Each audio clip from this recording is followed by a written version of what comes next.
Welcome, everybody, to another edition of Hop Program. I am your host with the most from the East Coast, and I am joined by a man who works out 7 days a week, all day long. The only problem is he's working out equations. And he also happens to be that one guy in every group of friends who's way too nice to everybody, but especially that guy that's trying to steal your girlfriend. I am talking about your friend, my one black friend, a man who needs no introduction. How are you doing today? Oh, fantastic. How are you? I'm doing great. We are also joined by our very special guest. He is one of the fastest rising stars in the religion, theology, counter-apologetics, apologetics space. The very gracious and always fun Richard Madsen from Demolished Doctrine. Peace and respect to you all, and to anyone who watches this in the future, and side chat as well. Yes. Shout out to the chat. Actually, let me pull up. I got my restream chat here just in case things get a little wonky. Richard Taylor, thanks so much for coming through and being first. We appreciate you. Mm-hmm. All right, Richard, I gotta apologize. I always have you in this space as like I think of you as part of like the agnostic atheist community, right? And I forget that you're actually a theist. And our policy with theists is to ask them for their favorite 3 scriptures. Yes. I didn't do that because I'm a terrible human being. So if you'd like to, take a minute and find those or share those with us, we'd love to hear it. Otherwise, I brought you on because I think you're a super interesting dude. You believe things that I didn't quite understand. They're new to me, right? And so I wanted to see you have this conversation with our community and my one black friend. We're always trying to understand, what do you believe? Why do you believe it? So I don't know if you want to start with scriptures, but you can, or if not, we can just move forward. It's totally up to you. That would be fine. I'd appreciate telling you. I guess the 3 that come to your mind fastest are your 3 favorites, right? That makes sense. 3 favorites. Yeah. So that would be Genesis 1:1. All right, let me we try to pull them up. Actually, do you want to read them to us? Do you want to pull them up and read them? I would be privileged. Okay. Genesis 1:1, which reads, "In the beginning of what concerns you, powerful angels reformed the sky and the planet." Now, Richard, I got to be honest with you. Richard, I got to stop you there, right? Richard, why?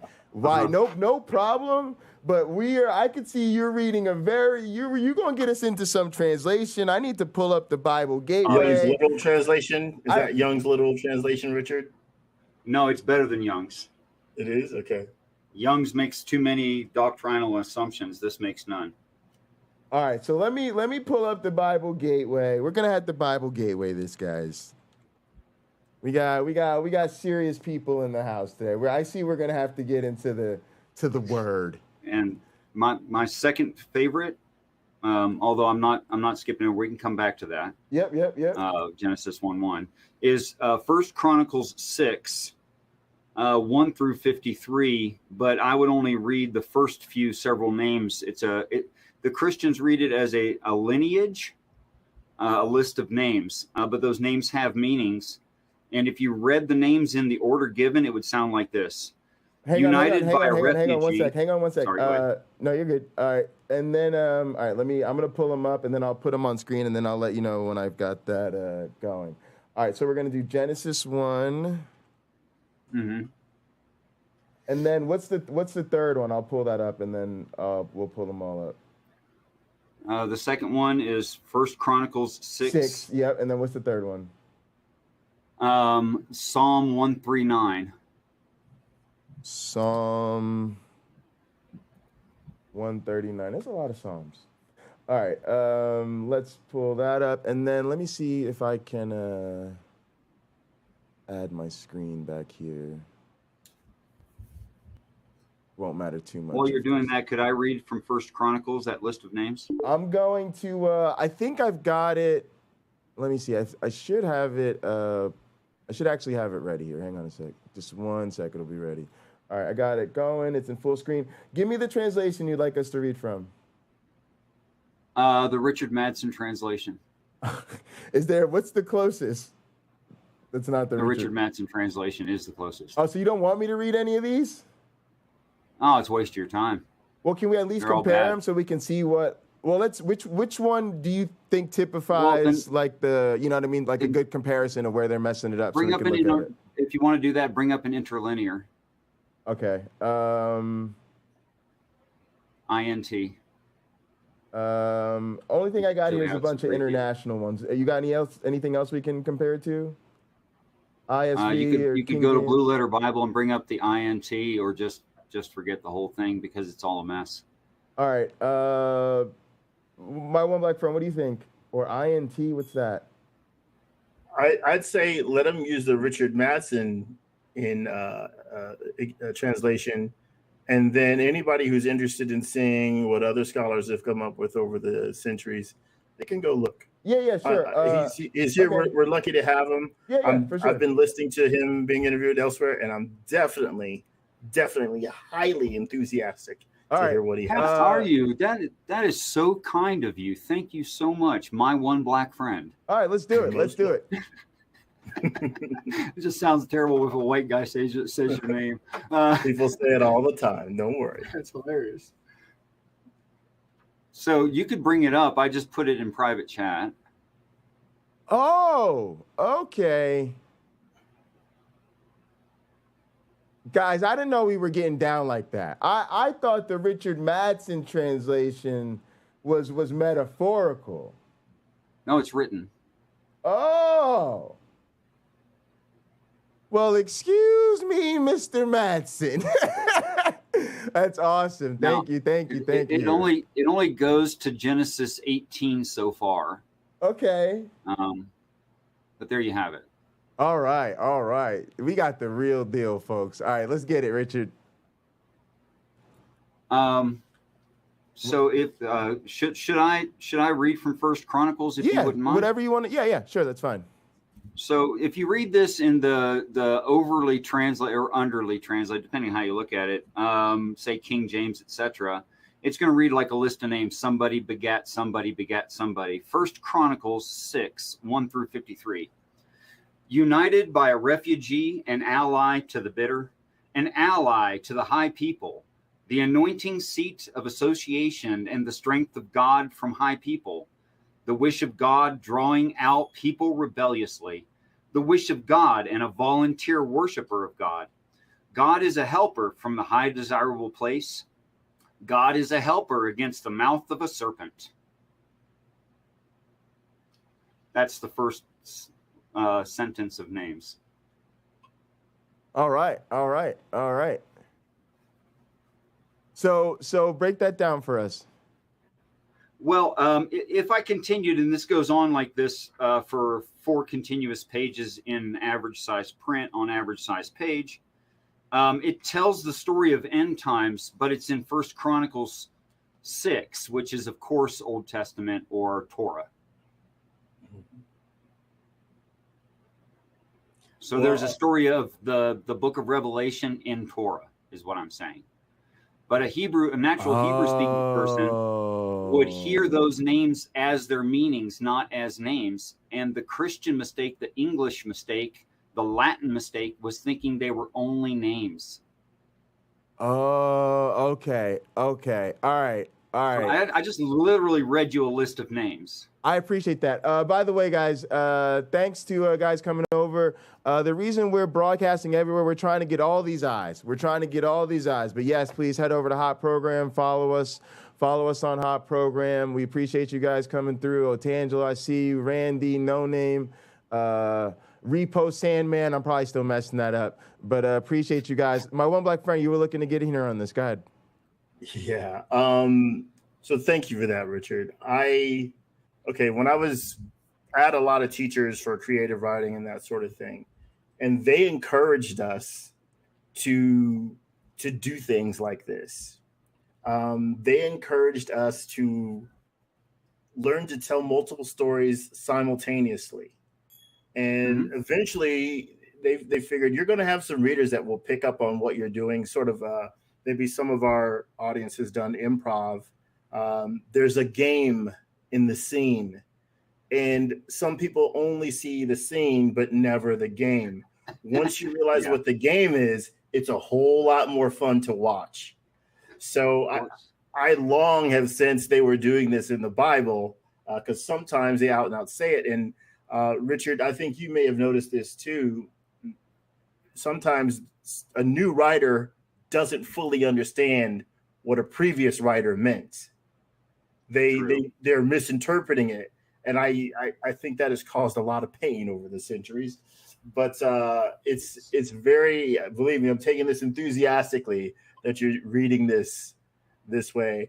And especially since you mentioned protecting it, would you say protecting against the mouth of a serpent? I still have it open. The wish of God drawing out people rebelliously, the wish of God and a volunteer worshiper. God is a helper from the high desirable place. God is a helper against the mouth of a serpent. Against the mouth of a serpent. All right. I want to focus on the serpent thing. So for me, the Adam and Eve story is an allegory. And most certainly. And after studying it so much, I'm wondering if it wasn't written when they were in Babylon, or maybe even the Assyrian captivity. It's interesting you should say that. Yes, and the serpent is the old ways of the Hebrews, the Hebrew law, right? Yes. Okay. And the tree of knowledge of good and evil is the Hebrew law itself. Wait, I want to expound on that. Sure. The reason it's a tree is because it's made of tree fibers? No, sir. And what's that? Well, go ahead. No, I disagree. Go ahead. That's okay. That's okay to disagree. And the reason that it is knowledge is because it's communication. And the knowledge is of good and evil. That is, it communicates through tree fiber what is good and evil, i.e., the Bible itself is the tree of knowledge of good and evil. Whoa, is Tux here? Somebody get Tux on this. All right, go ahead, continue, fellas. Yeah, but go ahead. Tux often says this about the Bible, and I think he gets a lot of flack. And yeah, you guys should link up on this. Well, in books like Ezekiel, we get people groups being talked about as trees. So I think what we're seeing is if you go into Nehemiah, like Nehemiah returns to Jerusalem, to rebuild. Mm-hmm. So you may remember, I think I'm pretty sure it's in Ezra, where you have groups of people returning from captivity. And if they had children with foreign women, those people are being killed. Those children and those wives are being killed. Okay.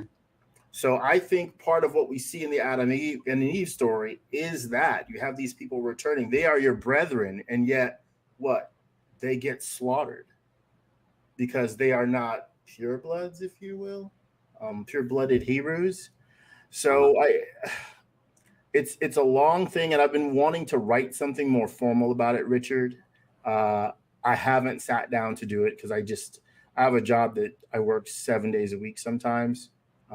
Most of this year has been that way. So I just don't have the time to do it. But for me, after listening to you on several other programs, and I'm sure we'll get into some of those things here, I found your interpretations fascinating because I feel you really went for trying to grasp the meaning and not the surface stuff that people will listen to for an hour and a half in church and then go home remembering almost none of it. I'm certainly very serious. I'm sure of that. Yes. So thank you for sharing those. Richard, I would say your knowledge is very deep and diverse. What's something that you spend a lot of time studying that people just never get around to asking about, because maybe it's deep into what you know and not so much on the surface where you've covered it in a video here, a video there. What are some of those things? I'm pretty good with a backhoe. I'm just kidding.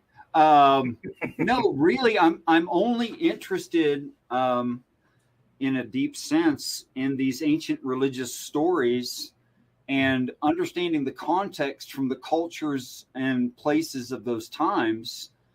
And the more that I study that, the more I think that comparative religion doesn't go near far enough. It falls way short of the intended, or it's hard to say intended, of the obvious goal that all of these things are actually coherent within each other. That there is only one story of the salvation of mankind. What is, if you can talk about it, what is mankind experiencing salvation from? Well, first we get really bad ideas sometimes, like using herbicides that just broadly kill things. We are killing the honeybee. We are poisoning the oceans at something to the tune of 12,000 gallons per day from Japan. We are causing global warming, and I think I could give slow down, Richard. I think I can give good evidence that's at least persuasive to many people that the Northern Hemisphere's governments are preparing for an eruption of Yellowstone. Now, that would plummet us into an ice age by almost twice as much as what's needed. I think that's the issue right there. I think that's the one that I don't hear enough about. The Yellowstone exploding. You guys want to talk about Yellowstone? I've done so much research on that. I'll let you guys determine that. I'm going to run out of things to say really fast, Richard, if we talk about Yellowstone. All right, go ahead. That's okay. I can fill in for you. But let's stay to religious stories. Yeah, that's fine. Well, you touched on Yellowstone. I think preparedness for, I would say, disasters that can happen locally, even, local flooding, tornadoes and things like that. It's never a bad idea to be prepared for such eventualities. I live in an area that is prone to wildfires. So for me, that's always a concern. What am I grabbing? Because I'm certainly not going to take everything I own with me. Right. Right. So I leave the bike rack on my Prius. I'll take a few bicycles and some computers. And the rest, the art piece on the wall behind you, leave that. It's hideous. This is a hotel. I'm in a hotel. I've been here for good. 4 months. All right, guys. I go home next week. Richard, we love you. You're an honest man. Anybody that'll tell a person that their wall art is ugly to their face is my kind of guy. It gets worse because there's more of it. It just keeps going well, luckily you don't have to live there permanently. So I want to touch quickly on what Lena said, which is, I think what a lot of us would agree on, which is we need to stop focusing on religion to solve our problems. We need to find real solutions. And to me, I want to do a whole thing on prayer activism. It's one of my, thoughts and prayers. Like, I can't think of anything. Can I present something? But yeah, go ahead. Yeah, I'd like to add to your possible argument against that. Sure. Here's the argument, and this is very biblically based. If it was always logically possible, according to the Bible, that we could be ascended to heaven, and that decision is made by the Father, then we could be ascended to heaven at any time as decided by the Father. If the Father is aware that we are here and suffering, the Father has chosen us to suffer. If you pray to ask for a change of the plan, you're telling them that the plan is bad. Right. So this is almost where there's an attitude almost that would say that's counter intervention, right? Don't intervene. Right. This is the work of the Lord. Don't intervene. By the way, I want to shout out Bread of Life. Thanks so much for coming through. We appreciate it. We know you were probably just in the house of the Lord for Sunday service and giving your all to Jesus. And for you to find a little time in your Sunday afternoon to be with us means the world. But also, thanks so much for being our guest on the show, guys. Go check out our episode where we interviewed Rebecca. It was an absolute wonderful experience for both of us. And I'm hoping to join Rebecca soon on Bread of Life and maybe examining evolution, but we're all huge fans around here. Also, Rebecca, way to handle these late night streams lately. Rebecca been doing all these late night streams and just going and going and going. The girl's broadcast game is serious. All right, that's Bread of Life, y'all. Check her out, please, please, please. Go ahead, gentlemen. I'm just being a YouTube pervert. All right, and Richard, to give you a scripture to back up what you were saying, Revelation 3:19 in the King James. As many as I love, I rebuke and chasten. Be zealous, therefore, and repent. Amen. That it does say quite directly, and more than just that one place that you found. Oh, yes, true. Be a good student, properly dividing the word. Mm-hmm. There's one. Wow, yeah. I mean, we could spend an hour talking about just that one topic, I think, but let's go on from there. So it seems to me that implicitly and accidentally, religious people call their God stupid. Here's how they're doing that. If you say that I am suffering right now, and that's bad, then you have to say that God intended you bad, right? Because if God put you here, then God intended you bad. According to a lot of people's theology. How can you even say that this is bad, sir? I would say according to a lot of the way we understand Christianity, sure. I mean, I'm sure there's some people who say, oh, that's not my Jesus or whatever, but I think most of us Well, they haven't thought about it yet. Give them 5 minutes. Yeah, go ahead. And beyond that, if you say that you are the intended reader of the Bible, then you're calling your God an idiot. So not only is he cruel, he's also an idiot. And here's how. If you write a set of instructions, which the Bible is obviously instructions and encouragements and promises and things like that, for someone who simply can't do it, you're teasing them. And if you're aware they can't do it, again, you're mean.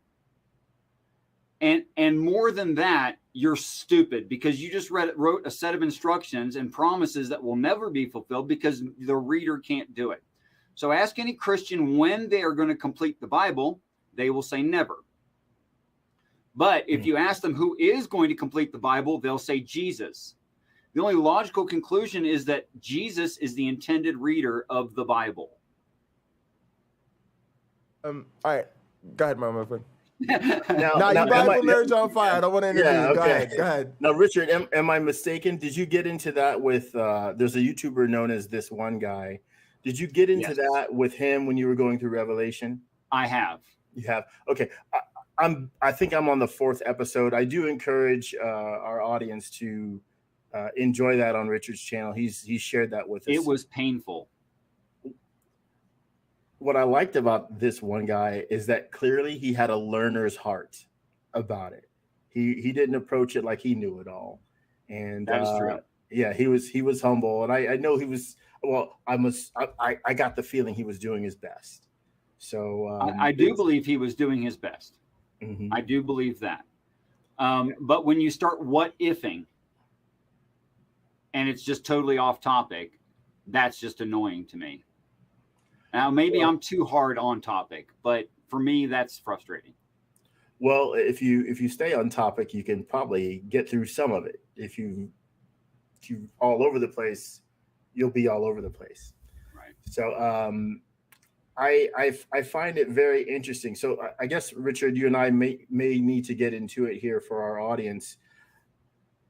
If you want to expound about how Jesus might be the intended recipient in Revelation.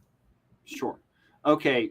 So if I asked your typical Christian, who is it that, or what they, I'll even use they, being as vague as possible in the general, and say they tell the absolute truth of God. They are persecuted for it. They die. They are dead 3.5 days. They are raised from the dead. They continue to tell the truth about God for 40 more continuous days, and then they are elevated into heaven. There's only one time frame in the Bible where that story is given, Now, obviously, it's the story of Christ, Jesus, in an internal critique. But the time frame is the two witnesses in the book of Revelation, i.e., the book of Revelation's two witnesses is the Christ doing his job.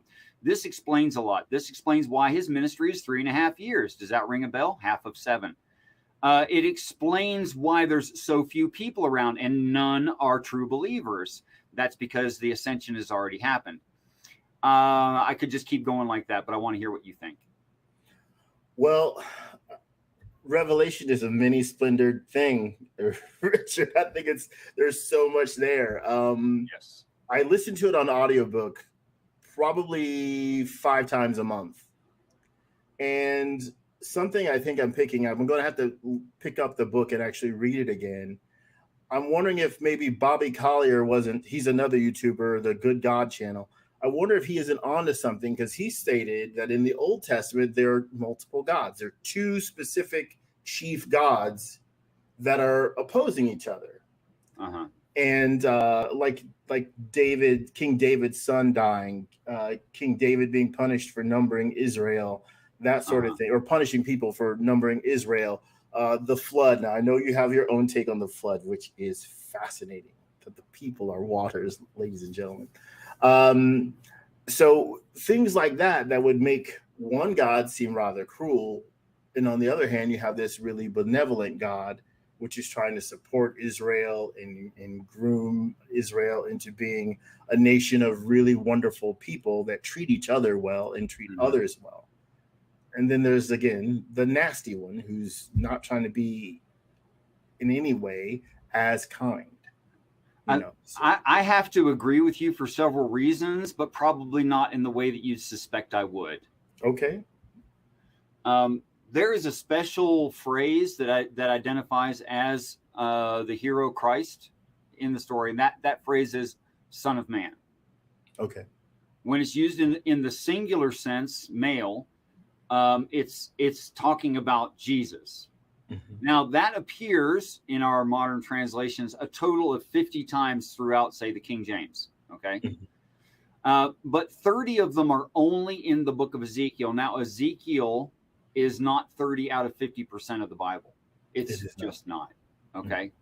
Mm-hmm. In fact, every chapter starts with Son of Man. Now, this is a wrong labeling unless Ezekiel is the Christ. Okay. So I want to point that out.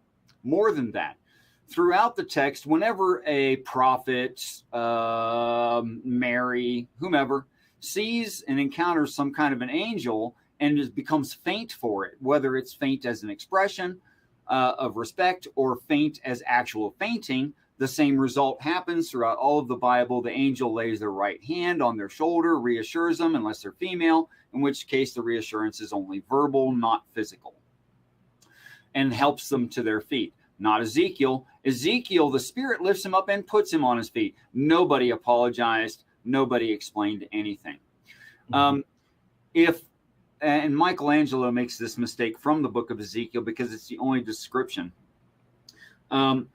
If I took my human foot and I wanted to put it inside of a hard single fingernail of some kind of large herd animal, like say a horse, I might be able to fit my foot inside of a Clydesdale's hoof, but I certainly couldn't fit it into a cloven hoof of any kind, and I certainly couldn't put my foot into the hoof of a calf. Now, hoof of a calf is a specific size. It's somewhere, calves are born with the hoof about 1 1/4 inches across, and by the time they get to a near reproductive age at about 2 years of age, their hoof is about 3 inches across. Now, that's about the size of my ankle. I'm never getting my foot in that. More than that, Ezekiel describes the angels, which there are 4 of, and says that they have wheels within a wheel, breastplates, shining brass foot, which means from the calf, about midway down calf, all the way to the toe. That's your quote unquote foot. Mm-hmm. And they have 4 wings, and the wings and all of those things he describes in some detail, including some coloration, some symbology, and stuff like that. Then he says a very important line, which the Christians ignore. He says, as to the living animal, which is the same as saying, I just saw this stuff, even things that move, but they're not alive. He's saying these things are wearing prosthetics. So he's making a distinction there. You're saying like, so he's drawing that and then saying as to the other things that you observe ordinarily. Right. Let me get in some of these questions from the audience. And also, guys, I got to remind you, we are going to end today's broadcast around 5 so that I can, I've been getting in trouble for not being on time to my officer meetings after this. Yeah, I'm trying to, we're going to try to have Richard answer some of these questions, and we'll try to keep them succinct so our audience can clarify.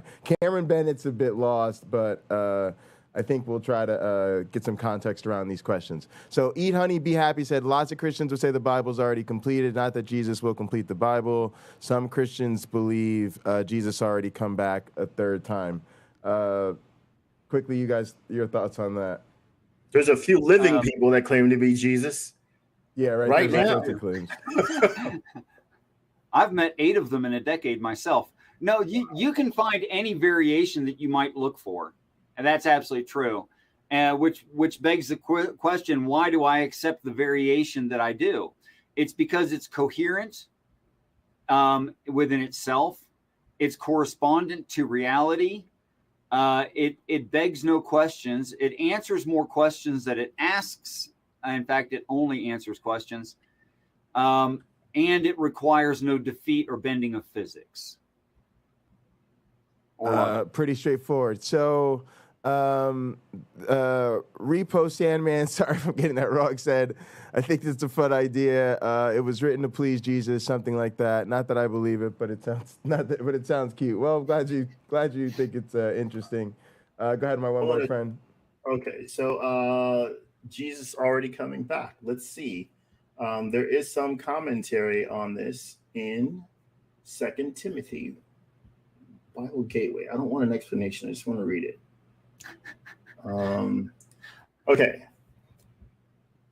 2 Timothy chapter 1. Okay, chapter 1. I'll read like 16 to 18. It's in 18. Avoid godless chatter, because those who indulge in it will become more and more ungodly. Their teaching will spread like gangrene. Among them are Hymenaeus and Philetus, who have departed from the truth. They say that the resurrection has already taken place, and they destroy the faith of some. Amen. So the Bible says it has not happened. That's what it says right here. But I think you and I could go in Revelation and wonder a little bit more. Are Philetus and Hymenaeus, are they already reading Revelation at that time and getting that interpretation that this has already occurred? Because as you well know, a lot of things we read in Revelation, we've already read. If you've read the Bible beginning to end, you read them in Daniel, you read them in Ezekiel, you read them in Isaiah, you read them in Jeremiah. So then would that be Jesus coming back is the beginning of the last days, not the end? Well, he appears as an adult between the ages of 30 and 70. That's what a fully grown man would be. So that means he's alive for 30 years before it starts, bare bones minimum. Interesting. All right, so let's see. So Richard, can you address this? According to Richard, none of this has happened here yet, but it did happen on another planet, and it will happen again. Is that the case? Yes, it is. Which is an explanation of the 24 elders. All other explanations are completely arbitrary and inconsistent. So is that fundamental to understanding all this? Is that this is not an Earth story? We are an Earth. We are on an Earth, not the Earth. And then what is being described in the Bible has taken place on another Earth. The description in the Bible is the last one who did it at the end of his planet. And that's Jesus. That's that Christ. All right, one more time. Well, I'm gonna let you Jesus get it. is I'm gonna a let you get job. it. I gotta ask like one like Yeah. this is the thing, and just a couple quick ones. Richard, is the Bible divinely inspired to you? No, it's written by angels in heaven. It's written by angels in heaven, and then my question is, and this is always the thing that I can never get over, is how did the ancient Hebrews that we understand get this knowledge? It's always a messenger shows up and gives the knowledge, whether spoken or written or dance. Okay, so you have kind of like an inspired Bible tradition similar to other religious perspectives in the God, right? That there maybe is some sort of supernatural transmission, but it's not describing supernatural events. About a conscious being with flesh communicating with a conscious being with flesh. I see nothing supernatural. Oh, there. so that's sort of a natural ability of angels to you in your world. I really want to get to whatever happened to our friend's brain. And please hold on to that as tightly as you can. Because you looked really interesting. Yeah. But okay. Now, unless you beg that the word "and" means aside from, where the word "and" in the book of Revelation, chapter 7, verses 9 through 15 means along with that or in addition to. It's that kind of "and." It doesn't mean aside from that. Okay. There's a description of angels. It calls them angels, and it says how they got to be living with God, past tense, present tense. They're already doing it. It says they washed their clothes in the blood of the Lamb during the time of the great day of the Lord. And then that's end times accepting Jesus. And then at some point they physically came here to deliver Let me just ask you one question. What kind of an animal goes through end times accepting Jesus? I don't know of any. You don't know what kind of an animal would do that or could do that. Oh, so is the answer angel? Is that No, the answer is us, mankind does that, goes through end times and accepts Christ. Okay, I guess what I'm trying to ask, how do the people who wrote the Bible get the knowledge that they put in the Bible? By just going through end times themselves? On another planet? This is what I'm trying to make. This is an Earth, yes. But how does this is the part I'm trying to figure out. So the events happen on another planet, and then we get? Go ahead, my one black friend. Okay, Richard, we have to backtrack a little, and I'm going to let you do it because you wrote this. Go back to your First Chronicles. Yes, sir. And would you please reread for Pocket Locker here? Reread what you read out of First Chronicles. Yeah, I guess that's what I mean. That's what I mean. You're gonna see it. You're gonna see it. You're gonna see it. When he does it, your brain is go. All right. Go ahead, please. United by a refugee and allied to the bitter, and allied to the high people, the anointing seat of association, and is the strength of God from high people. The wish of God drawing out rebelliously. The wish of God in volunteer worshiper. God is a helper from the high desirable place. God is a helper against the mouth of a serpent.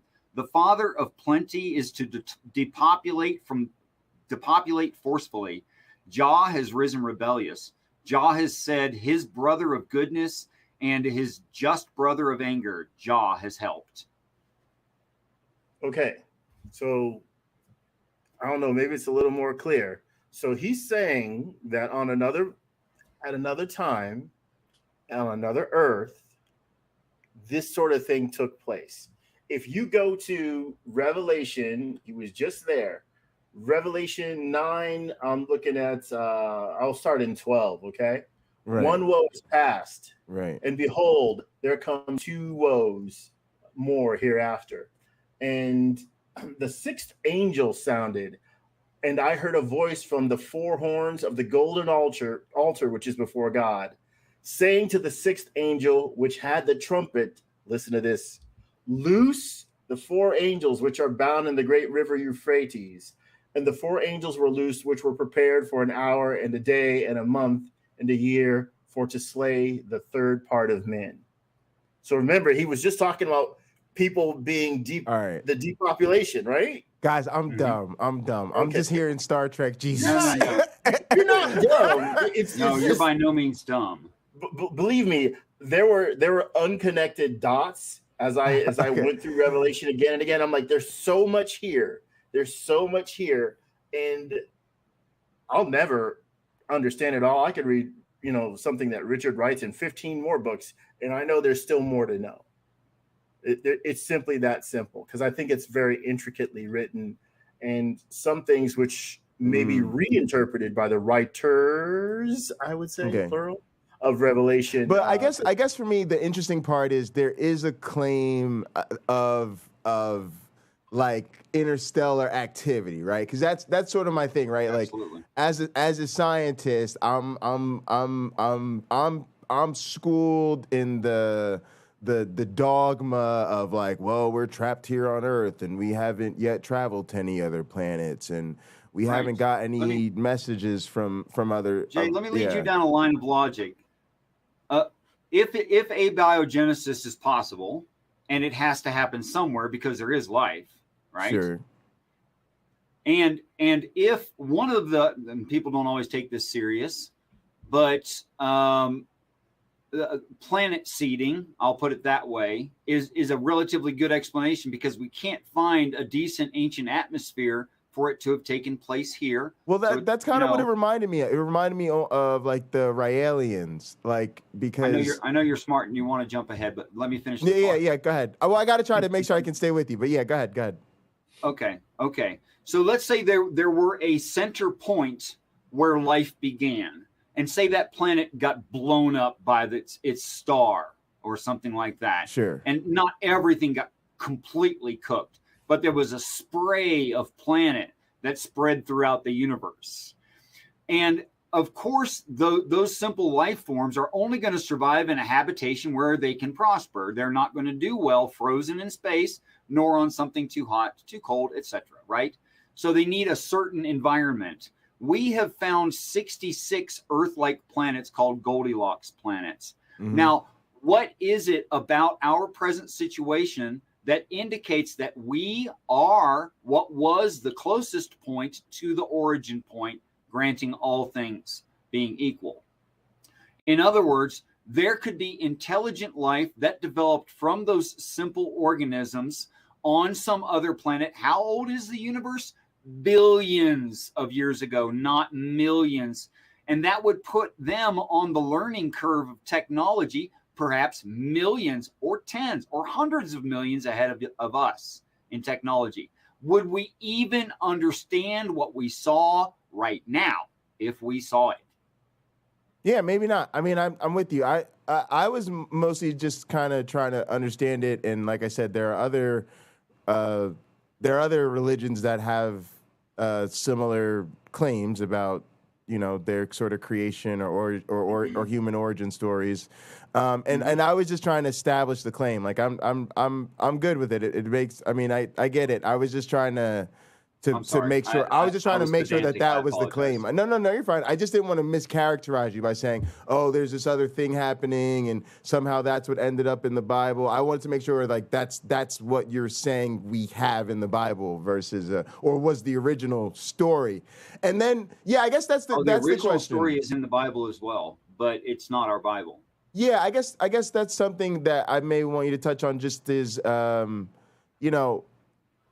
the sort of it's only one story in the Bible. The inherent it's the corruption, explanation of the origins of Adam and Eve. But that's in the Bible. Sorry, go ahead. No, I was gonna say I'll let my one black friend go ahead, because I know you're not too big on the current Bibles that we have. So, why this is of particular interest to me, and why you saw me being so excited a moment ago. When I was a small child, probably 7 or 8 years old, I asked Brother Goldsby in Sunday school, I asked him, is the Bible just for people on Earth, or did Jesus have to go to lots of different places, other planets, and talk to the aliens? And I was scolded for this. Let me give you some biblical. Maybe you never looked at these verses this way. It's funny. Go back and read the 7 letters to the churches of Asia, which I believe are angels describing themselves, angels as the 7 spirits of God, which is why there's 7 of them. And they're speaking like Mike Tyson did several times. I am the one who, like as if in the third person sort of a thing. And each one of those letters ends with a promise. And the promises build from you're going to be okay to heaven gets named after you. But the whole thing is wrapped up by the speaker saying to the one, singular, which means like one, like pointing at them, like you right there. Okay, that kind of one. Who overcomes, I will give him, again, you right there. As my Father did for me. I will give him a throne at my side. I will give him a crown as my Father did for me. His name will not be stricken out of the book of life. He will bear the new name of God, and heaven shall bear his name. That's the middle guy saying what his Father did for him and what he's doing for the next one. Yeah, I think it's just interesting because we live in such a culture where, wow, even though we think of there as being like so many different interpretations, right? They're all kind of variations on a theme. And you think of this as being like, even in evolutionary sense, right? They're all descended from a inherently corrupt tree, right? Because, they got the whole thing wrong at the beginning. And then with what my one black friend was saying is that you can ask like a perfectly reasonable question as a child, which is like, hey, if this God is the God of the universe, and if Jesus is supposed to be saving all the, and it's just like, no, like there's just no space in the cultural framework to even, entertain what would otherwise be a perfectly reasonable question. My black friend, you know why you got scolded for that, right? Please tell me. Brother It's Goldfield a cover up because he had old. no answer. Well, that I figured out even back then. He didn't know, but I would have been happy, Richard, to have him say, you know what? That's not a question I can answer.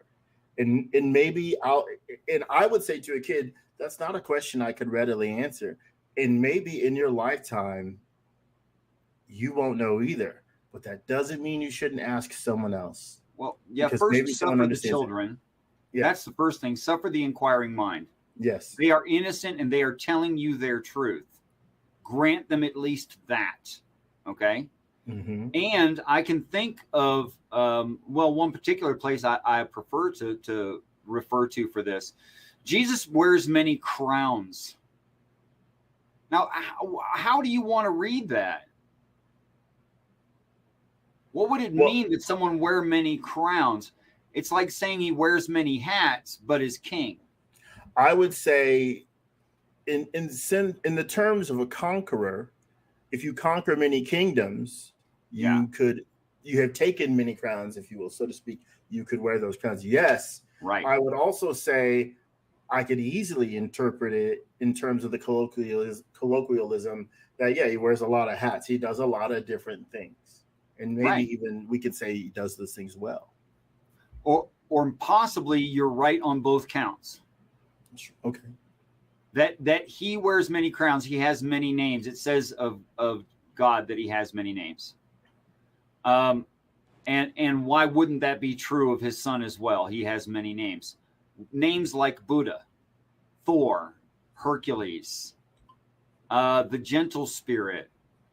And that list I could never finish. It's as long as there are religions on the planet. And do you think Jesus is all of those? No, they are him. He is them. The story's about one being. By the way, his name's not Jesus Christ. That's nonsense. That's a title, right? That would be. It's a job description. It's a title that describes what you do. It literally means Jehovah saves, christened. Or christened to announce that Jehovah saves as a sentence. Yeah, I'm with that. I just wanted to sort of ask that question. Also, we're famous. I don't know if you guys know, there's a certain benchmark that YouTube uses to decide when you're actually a famous counter-apologist. And it's when people start talking about stels on your chat, in your live chat. And we've officially crossed that threshold today. Well, so now that people are talking about ancient inscriptions of religious insignia on our live chat, we are YouTube famous. So thank you guys. Appreciate you. Love you. Go ahead, gentlemen. We got about 30 minutes, and I wanna open the floor and let you guys talk. Richard, I wanted to ask you who Jesus is to you, and I think we just kind of addressed that. So thank you for answering that question. I'm good. Jesus of this earth, just to summarize Sure. for the audience, if that wasn't clear. Jesus of this earth is yet to do his 3.5-year ministry, which is during the second half of end times. So he hasn't done it yet, which is why there should be no evidence physical to him having done it. There's no physical evidence to future events. That wouldn't even make sense. And the one that you read of, and this is why there's slavery laws, by the way. The one you read of in the text is talking about the last one who did it. I do as I see my Father do before me. That is, testify, the miracles, all that stuff. The Father did before Jesus did, and he's imitating the Father. If you have seen the Father, you have seen me. If you've seen me, you've seen the Father. Do you think there's any way? So they're literally doing the same job. What's that? I was just going to ask you, do you think there's any way to calculate when Jesus will do this, or? Sure, there'll be signs and symbols of days and seasons. The 7 announced miracles will make it quite clear when this starts happening. I'm sorry, I spoke over you. Forgive me. I missed part of what you said. Can you please repeat that? I said there will be signs and symbols of days and seasons, and specifically that the signs are for an evil nation. Religious people don't need confirmation. It's nice, but they don't really need it. They're already confident. So the signs being for an evil nation means that the non-believers will come to believe because of the things they see. That's the intention of the signs. Oh, interesting. So is that what we should? Is that what we should see though? Like should there be a sign I see that should be getting non-believers to believe, or do you believe I'll see non-believers coming to believe because of something, and that shift in their belief will signal that this is the real one? Option 2. Obviously, the things haven't happened because they're still an evil nation. There have not been signs. Okay. Or the signs are stupid and ineffectual. Okay. I guess I could take that logic. And small and unimpressive, and not everybody even knows about them. But if you had a quaking of the earth that spit hail and fire mingled with blood that causes a cloud that shadows 1/3 of the earth simultaneously, by the way, the only thing on this planet big enough to do that's a super volcano, then certainly everyone would know about it. If you had a binary solar system because the ignition of Jupiter in a very unnatural and unlikely way, then of course everyone would notice that Jupiter was the brightest star in the sky and in the east. Everyone would see that. You couldn't help but see it. It'd probably be brighter than a full moon. So those are the signs it's talking about, not things like, I don't know, some church rebuilt something. That's stuff men do, and that would make men in charge of God. I would argue that that's the only way it's ever been. Yes, sir. It has been that way. Lena said you talked about other planets with different revelations, but you've been focused on the Bible exclusively when it comes to our planet. Is Christianity interplanetary? I think you said yes, right?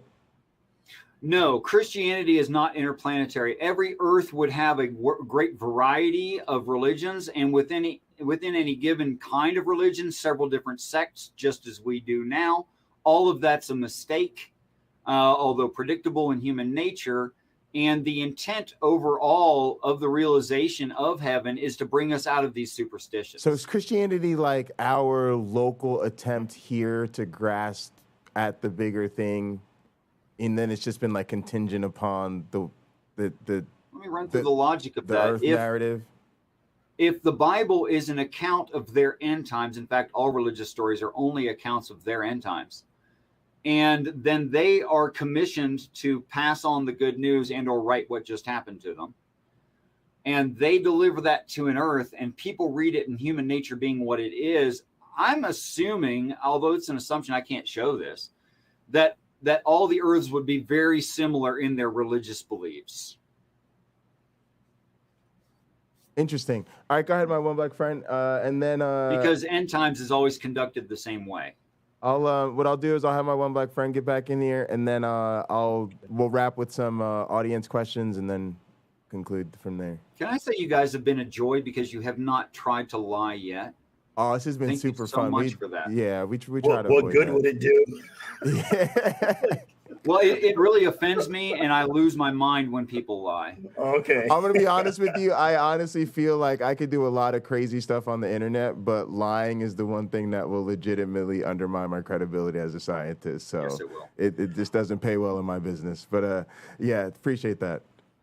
It's a lot of fun to explore these things, and I've admitted it more than once. I don't know everything, but I sure do enjoy a good, fascinating interpretation of biblical texts, and you're providing that, obviously, and I think we're really just scratching the surface, because I think we could have picked any part of this thread, yeah, and expanded on it tremendously with what you've studied over the years. Yes. So definitely appreciate your time here. Which is more important, in your opinion, Richard? Mm-hmm. Should we reconcile ourselves to our fellow human beings or to God? Which is more important right now? We should reconcile ourselves to each other in love and understanding, kindness, by really devoting ourselves on a personal level to other human beings, understanding that we're all the same and there's only cultural differences.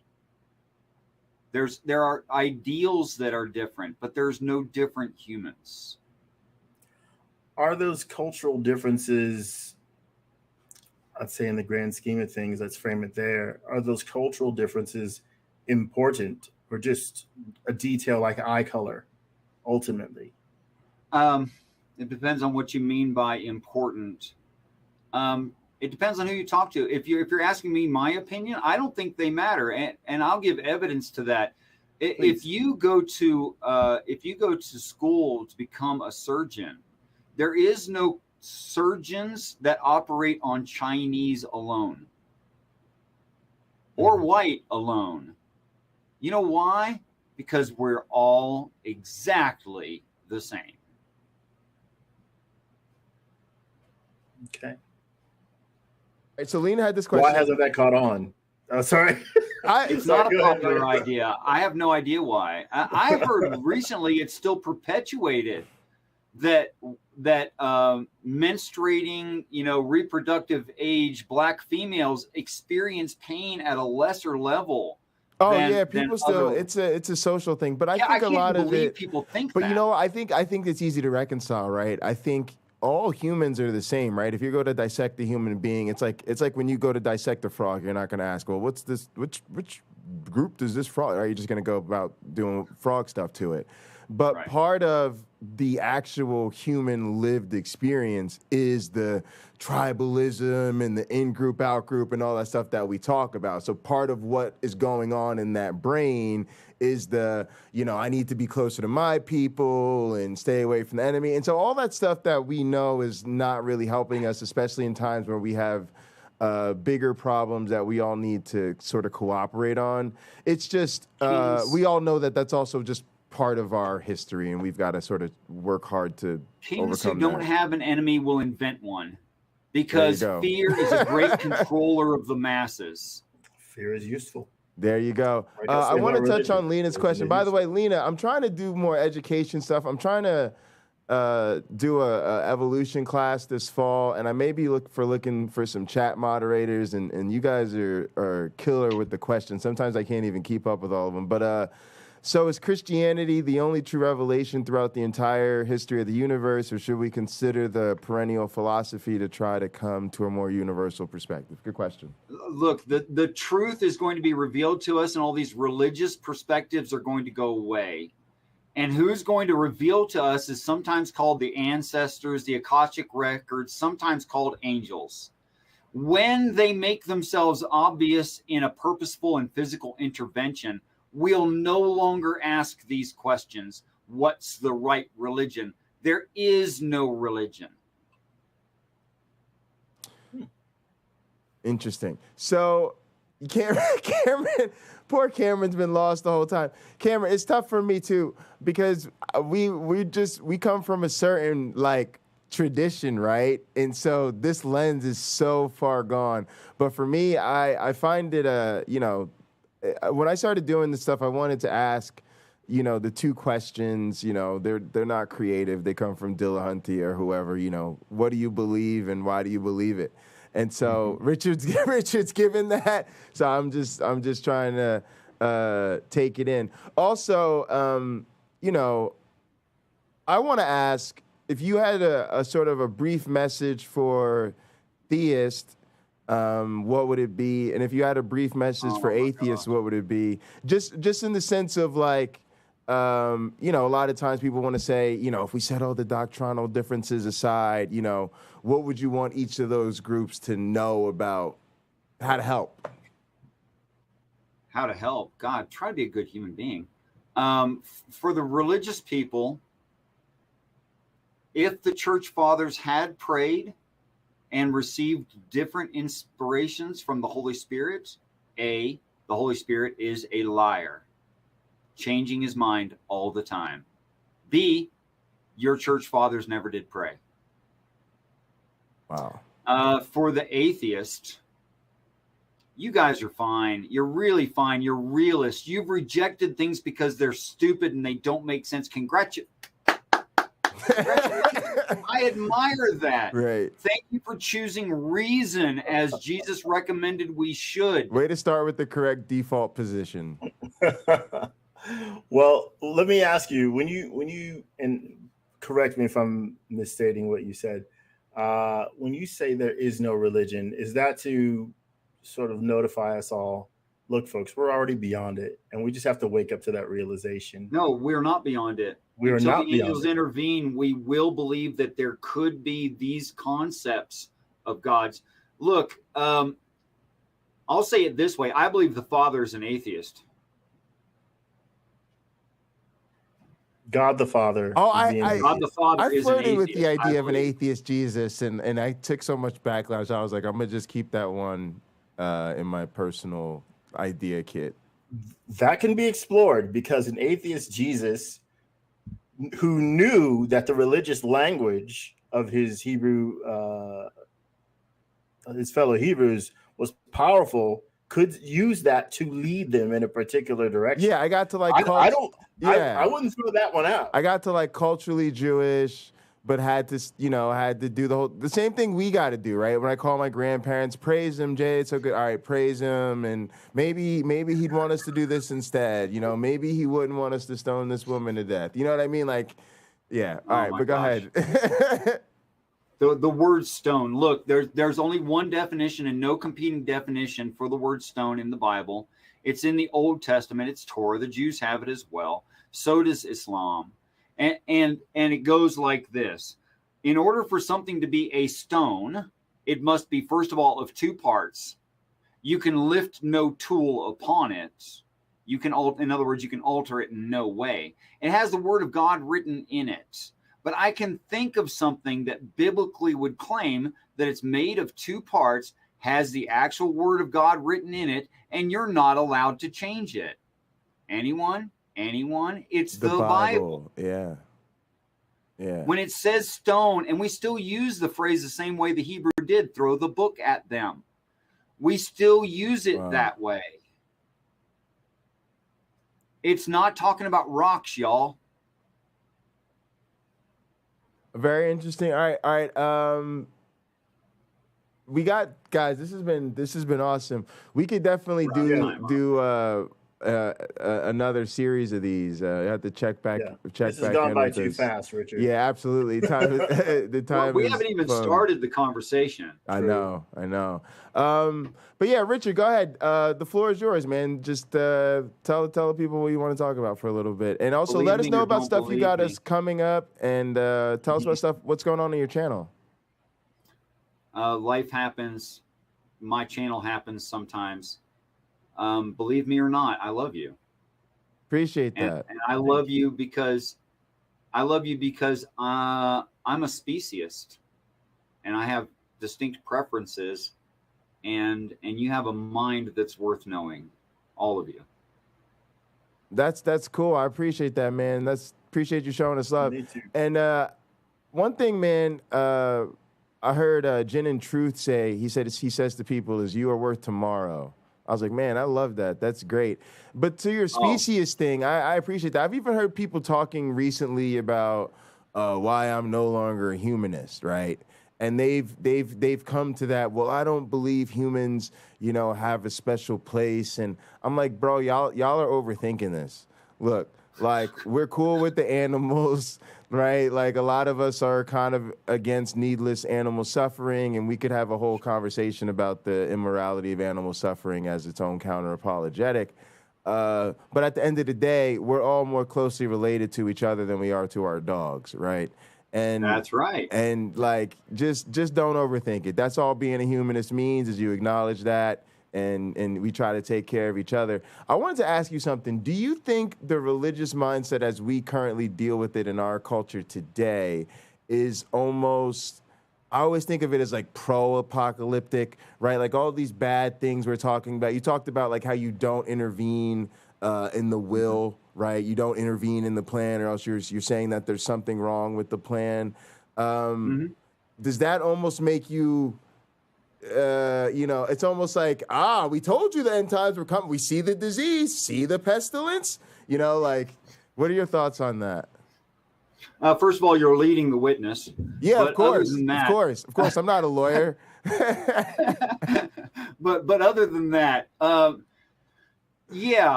transition is always difficult. Even a promotion is difficult.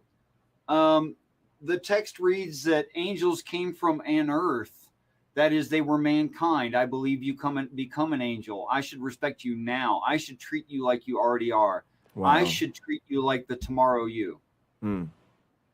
That's crazy. Because I am convinced of what you become.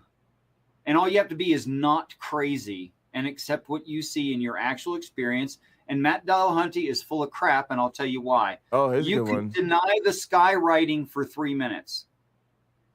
But on the 5th day, when some infant says to you, your name's what? Hasn't that been written in the sky for the past 5 days? You would start to believe the experience was actual. So, Matt Dillahunty, you're a liar. Yeah, you would begin to believe it. I always say, like, there may be a lot of see my alarms going off and everything, trying to be responsible. There's a lot of these claims where, like, if this happened or that happened, and I realize, I should still be skeptical, and I should still try to find the sound epistemology. No. I'm a trembling monkey. All right. If something wrote my name in the sky, I'm like, what do I need to? You know what I mean? Like, because the fear would overtake me, right? The powerfulness. Maybe you could convince me I should still be skeptical, but I'm like, whatever did that, I don't want to mess with. That's whatever did that, I'm scared of. I'm just keeping it real. Let's make it really real. The prophecy says, and if it's true, this is an internal critique, I'll grant that. The prophecy says they're going to recover 7 mountain-sized lumps of metal off this planet and names them. That's tedious. I'm not going to. It says how they're going to do it. That is, no island will be found. There will be no more sea, and the mountains will melt like wax. This is where the lake of fire comes from that Christians pervert as hell. It's a removal of the oceans.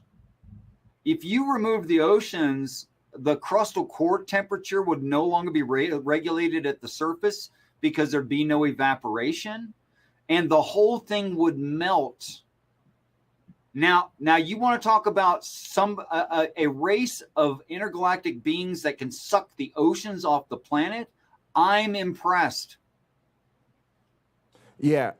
Lena, you just said that he doesn't buy Matt Dillahunty's claim that if something like that happened, he wouldn't actually change his beliefs. He's saying if something like that actually happened, Matt Dillahunty would come to change his beliefs based on it. Yeah, he'd be fine. It's sort of like Pine Creek and the wet napkin.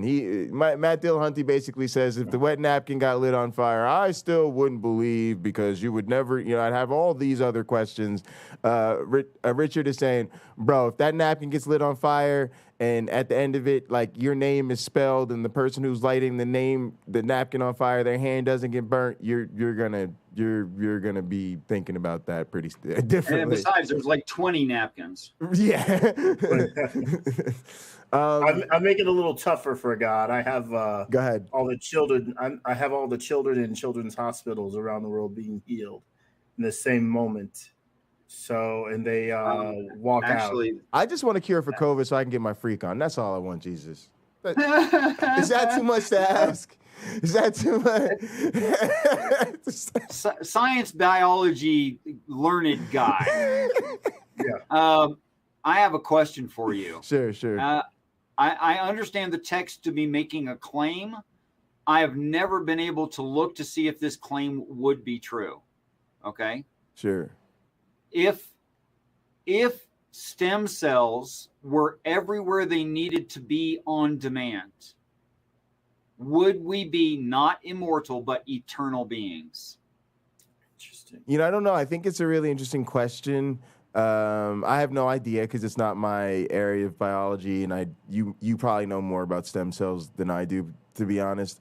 But my thinking about this is just to say this. It's funny that religion always seems to play on that heartstring, right? There's that one thing we always go back to, our fear of death and this quest to be eternal. Sure. I'm not really with it, to be honest. I want to die. I've realized this. I don't want to go through a painful or excruciating death, but I definitely want to die. But it's interesting to me that if we are ever immortal, it will be because of a scientific achievement. Right. Yes, it is because of a scientific achievement that they achieved millennia ago and enjoy and are offering us on a silver platter. Now by 2026, Science Magazine, August of 2016, claimed that we should find the protein that releases the microRNA blocker, releasing and freeing the rest of our genetic material that is copied but not coding right now. This would result in us being able to produce the correct amount of telomerase and give us stem cells where needed, whenever needed. Now, there's already 30 different species on this planet that are not immortal. That means you can't be killed, but are eternal. That means you don't age effectively. Yeah. And it's something like negligible. I can't think of the right words. Richard, don't ever talk to theists about this. Don't tell them that their God that loves them made other creatures that don't die, but not them. Even the northern Atlantic whale lives forever. What about loggerhead turtles? Come on, guys. That's a serious desert tortoise trouble right there. It lives forever. Lena said, "Ew, no, don't be a nihilist, Jay." I'm not. It's just look. I just think that's like the sort of that's what all the primates that have gone before me have done. They've just expired after a while, and so I'm with it. I've just accepted it. No. I mean, look, people can convince me like, oh, Jay, we just came up with this new pill.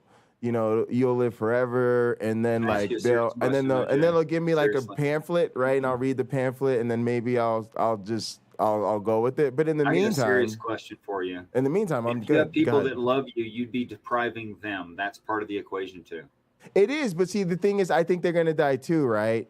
And like I also think that right now the world doesn't need us to live forever. Like what it really needs us to do is make room for young people. So like to me, it's like after I've done my thing and I've taught a lot of people in the next generation and stuff, it's time for me to go and for young people to take over, and then they need to go. So because you got to remember, a lot of times we deal with the resistance. You got to remember, if we start living forever, that means all these people who we can't change their minds, and they refuse to get with new information, and they refuse to learn, and they're never going to go back through the formal education system. They're going to be around voting forever. You're gonna have Ted Cruz and Marjorie Taylor Greene infinitely. 18 Trumps running for president, right? I don't want this. Simultaneously. Let's just die so we can keep updating the new generations with better and better information, right? You got it. That's how we progress. We progress through evolution, and evolution happens over the course of generations, not individual organisms living eternally. So I know it probably hurts your feelings, but as an evolutionary biology, I want the population to evolve, not Jay to live forever. Go ahead. Richard, next conversation, where the Bible describes the process of evolution, but including abiogenesis, but it just did not happen here. Oh, okay. Let's get it. I'm with it. So Richard, are you open to the idea that we human, and maybe this will open up Jay to the prolonged life, human beings moving beyond this planet and living on other worlds? Yeah, No Name said the same thing. If I could flitter around the universe exploring, that would be cool. Yeah, get me off this rock and give me like infinite things to go explore. A whole different ball game. I know that it was some moments ago that I read this, but in the beginning of what matters to you, powerful beings reformed the sky and the planet. The Bible's describing terraforming. And yes, they go to new areas and find M-zone planets at the right rotational rate around the right kind of star, and then they transform that planet and make another Earth.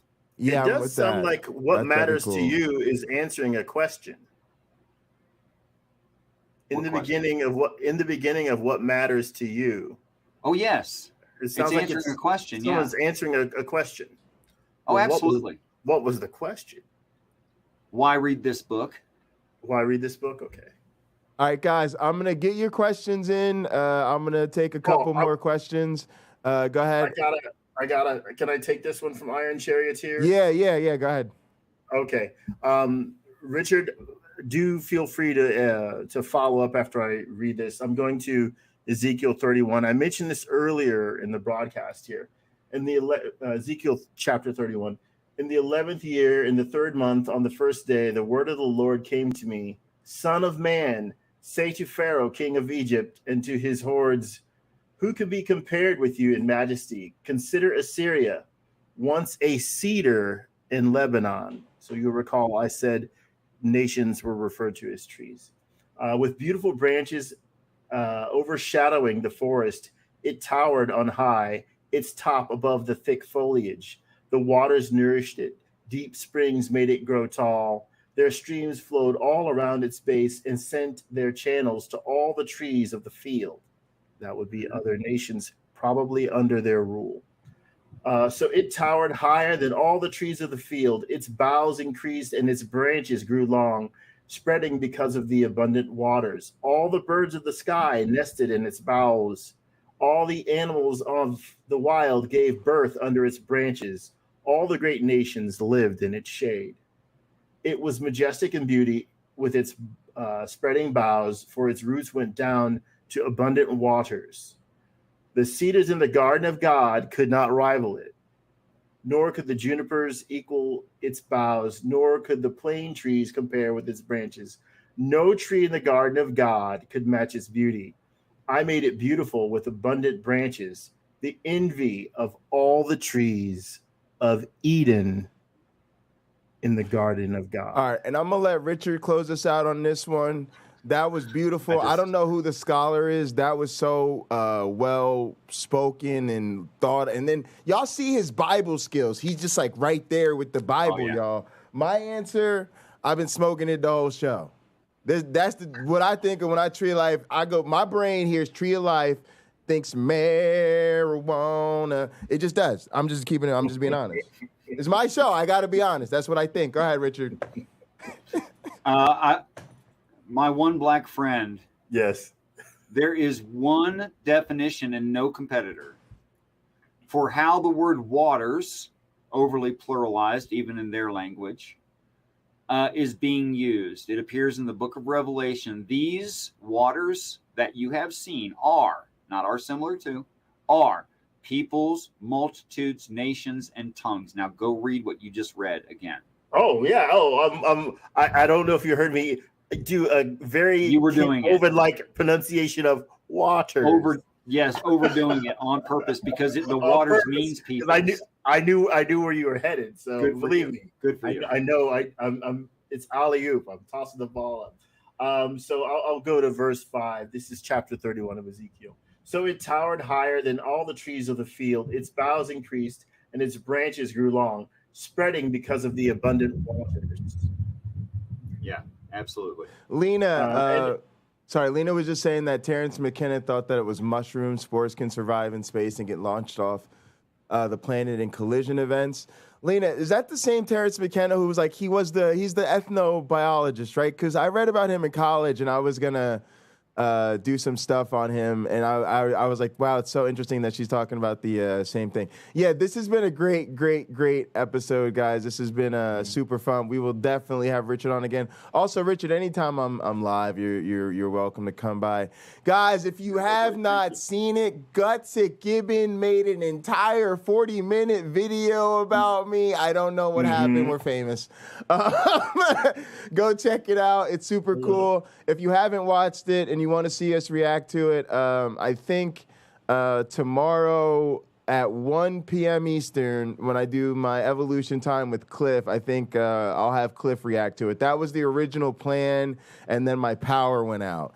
So I think I'll have Cliff react to it on Monday, and I'll be the start of my week, and then I'll get going with some digital evolution stuff after that. But this has been super, super fun. Like I said, folks, I want people to answer 2 questions. What do you believe? Why do you believe it? I get really irritated when people do a whole song and dance instead of just answering the question. Richard instead has just scratched the surface, and as you can see, we're not joking, folks. If you give us a chance, we will just keep going on what you believe and why you believe it, and we can always follow up. We can do more. It's really what you want to talk about, and you can see things actually get really, really interesting when we can actually have this conversation openly. So thanks so much for doing this. And Richard, you got to plug your stuff. At least tell us something you did in the past. Where can people find you? Where can they reach out to you? Of course, I got Demolish Doctrine on YouTube, Demolish_Doctrine, Richard Madsen. You'll see this same symbol because this is a painting of heaven that I just plaster everywhere I can put it, just so people see that picture in their mind when they see the arrival. They won't be too freaked out by it. I've been on Math Pig. I'm still kind of doing a show of my own on my own channel when I can find the time. Of course, I've been on this one guy, Darth Dawkins, Nephilim Free. Is there a Pine Creek video up on your page? Your YouTube? Yeah, I use it as my opener. Actually, if you just listen to the opener, that's Doug talking there. And I don't know, I've done a lot of episodes with the Raging Atheist, also Atheist Edge, also Khalil Allah or Justin Downing, EA. Empathetic Atheist. Guys, I will definitely try to have Erica on my channel. Yeah, I'm going to reach out to Erica. That's something I'm going to be trying to do this week. But yeah, thank you so much, Richard. This has been super, super fun. Yes. And like I said, I gotta be somewhere in a little bit, but we've got a little bit of time. So we like to go around and give our concluding thoughts. I'll start. I let my one black friend go, and then we let our guest close it out. Richard, you're just super fun. I met Richard through No Name. He sent me a link to your stream. I listened to a couple of your stream live. They were super cool. and you've had a bunch of people in our community on, and unlike LPP, you didn't like mute them and kick them out and whatever. Like, weird. I mean, weird. I'll try to do it next time. Yeah, right. But yeah, I always find that you're an interesting guy, and you are obviously clearly well researched, right? And then also you have a lot of interesting people on, so I was excited about doing this. And you know, in the field of counter-apologetics, I think your ideas are interesting. You know, I have different ideas, obviously, but obviously you don't propose any miracles, so you know your worldview isn't really anti-scientific or anything wild like that.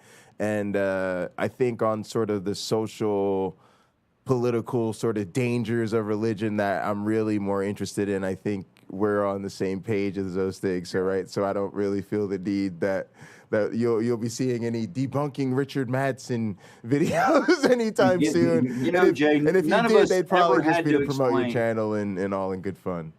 Go ahead. None of us ever had to explain, and no one would inquire with a new mother why she's holding her infant. The things that are obvious require no apologetic. There you go. It's only when things are not obvious and maybe suspicious that they require an apologetic. To explain your position is one thing. To give an apologetic as to why you hold a position is a very different thing. And to that point, most of what we do with counter-apologetics is like, okay, let's watch this video. Why? Because this person's about to spend 90 minutes not answering the question of what do they believe and why they believe it. Instead, they're going to give us some philosophical blasé in the Glavinoids, some evidential nonsense. But if you were in church with them on Sunday morning, they would give you a totally different response if you just asked them, what do you believe and why you believe it? And so to your point, people like you are difficult to counter-apologize because you do it to yourself. You're like, I'm going to tell you everything, which is what I do. And then it's like, well, the person is actually honestly telling you what they believe and what they think, and they're better at explaining it and answering it than I am. So there's just, like you said, there's just no need to. But my one black friend, go ahead and give us your concluding thoughts. My kind of conversation, quite honestly. I really enjoyed listening to the Art Bell and George Norrie style programs coming up. I rarely had a thing to say. I just was so excited to hear that kind of discussion. Richard, yours is, I'd say your interpretation of things is not unlike my own, but in some ways, but in other ways, radically different than my own. And I'm not so closed-minded that I can't listen. I think I show it. I listen with a lot of enthusiasm because what if you're right? You know, what if you're right? Then I want to be able to glean that from what I read when I go back into the biblical text, because it's probably not the only place where we can find things like what you're talking about. Let me give you written about it, please. I'm sorry. I'm so excited to talk to you too. I can't shut up. Go ahead. I apologize for that. Truly. Okay. The promised land is not a place on the Gaza Strip. The promised land means heaven, the land that is promised. When you enter the promised land, subdue it and conquer it.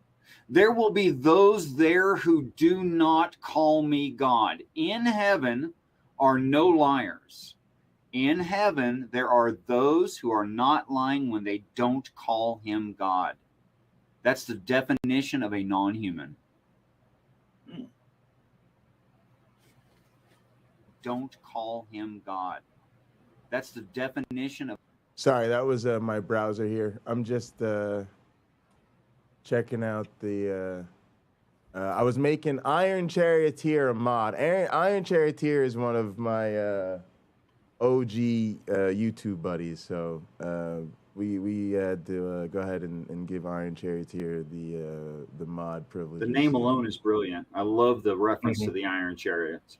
Oh, wait, speaking of brilliant names, Titan Uranus got Rebecca to sing "Happy Birthday" on air. That was and say the phrase Titan Uranus. Yes. Yes, that's lovely. It was. Did she know what? Did she realize what she was doing? Yes.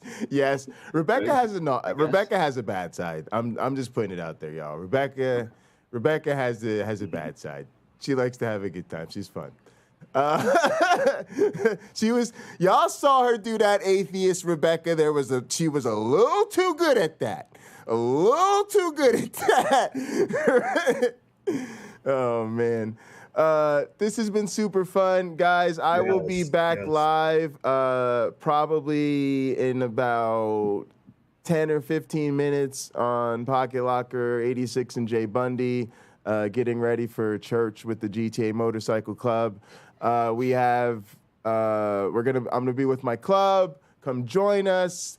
A little bit of gaming and shaming. I'll have some counter-apologetic stuff going while they're doing the chat. While we're doing our officer chat and our church with the members, I can't have the audio on, so I play something else. But then at 10 o'clock, we will do the Atheist Crew Book Club. That'll be the next chapter of Christopher Hitchens' God is Not Great.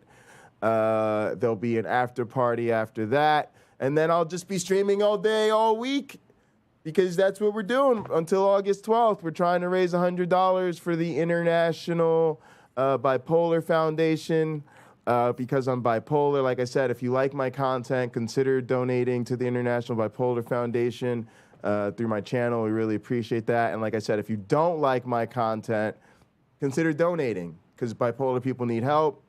We need better medication. Maybe I wouldn't be so crazy. Maybe you'd like my content more, right? You see where I'm going with this? Consider that the Earth is bipolar. Yes. Yeah, there you go. Then in the Earth. The Earth is bipolar. Exactly. I'm just one with Cosmic Web is bipolar. Also, guys, please go subscribe to Richard Madsen. Yes. If you want to be one of the ultra cool kids, you could turn on notifications. That way you won't miss one of his live shows or his new drops. Richard, thank you so much. We will definitely have you back on the program. Humbling privilege. My one black friend, this is always fun. And the chat, man. Chat, I love you guys. This chat has been phenomenal. Please, if you watch the video later, go ahead and leave us a comment. Like the video, subscribe to the channel. Please share the video with your friends and family. We appreciate all that. As always, be good to yourselves. And each other. We are out of here. Thank